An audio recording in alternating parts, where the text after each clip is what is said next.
ఇంకో సమావేశం ఏర్పాటు చేసినందుకు స్కూల్ కాంప్లెక్స్ ఉపాధ్యాయులకు ప్రత్యేక అభినందనలు. మీ మాటల్లో నా మీద చూపిన ప్రేమకు ధన్యవాదాలు.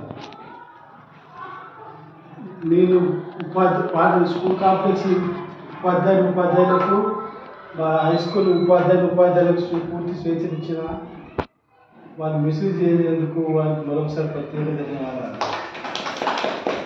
ఈ స్వేచ్ఛ ఇచ్చినందుకు మధుర పదాలు అనుభవించిన అని చెప్తున్నా. ఏ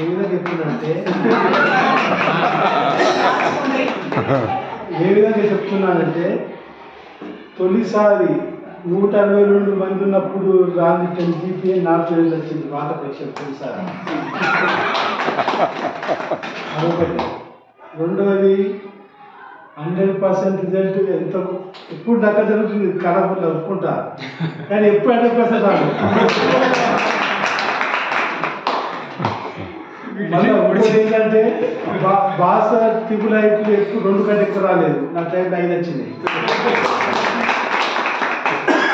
ఇంకోటి చెప్పాల్సిందంటే ఎప్పుడు మరి మండల లెవెల్లో సక్సెస్ అయ్యి జిల్లా లెవెల్ పోతుండే, కానీ ఇంగ్లీష్ ఒకటి మాత్రం ఫస్ట్ టైం స్టేట్ లెవెల్ దాటాలంటే స్టేట్ లెవెల్లో పాల్గొంది.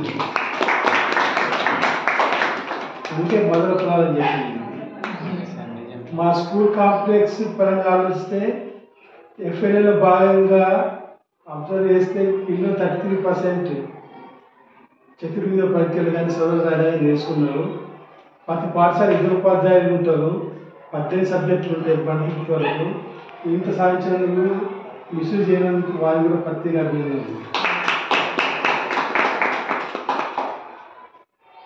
హెడ్ మాస్టర్గా హై స్కూల్ ఉపాధ్యాయులు సహకరించి బాగానే, కాంప్లెక్స్ ఉపాధ్యాయులు సహకరించారు.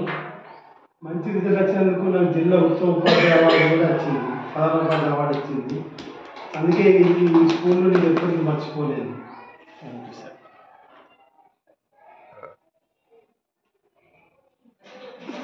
చెప్పాల్సింది ఈ ఊళ్ళో ఉన్నప్పుడు ఎప్పుడు సీన్ సాధించడం బయసాదిలో నుండి గడుపుతున్నా ఆ రోజులు ఎప్పటికీ మర్చిపోలేదు. భీమలింగ సార్ కూడా ఎప్పుడు కూడా స్కూల్ కాంప్లెక్స్ గ్రాంట్ విషయంలో ఎందుకు సంఘం పెట్టి కానీ ఎందుకు ఏమిటి అంటే నేను కూడా మిస్యూజ్ చేయలేదు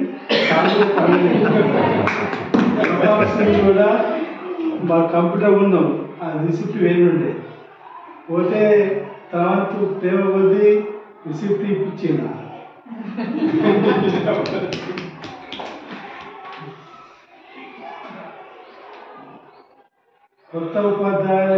కొత్త హెడ్ మాస్టర్ కూడా ప్రేమను వంచి ఉపాధ్యాయులు సహకారం తీసుకొని మంచి విజయాలు సాధించాలని ఆశిస్తూ ఇంతగా ఒక